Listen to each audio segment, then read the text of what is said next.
மாற்றம் ஏனடி? பிழையான வார்த்தை போல வாழ்ந்து வந்தேனே, உன்னை பார்த்த பின்னே என்னை திருத்திக் கொண்டேனே.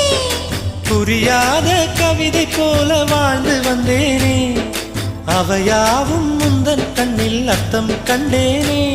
இந்த அருகம் புல்லின் மேல் மணித்துளியாய் நின்றாயே, எந்த பருவத் தோள்களில் பச்சை கிளியாய் வாழ்ந்தாயே. என்னை துளசி செடியாய் சுற்றி வந்தாயோ, கண்ணால் பார்த்து பார்த்து வெற்றி கண்டாயோ.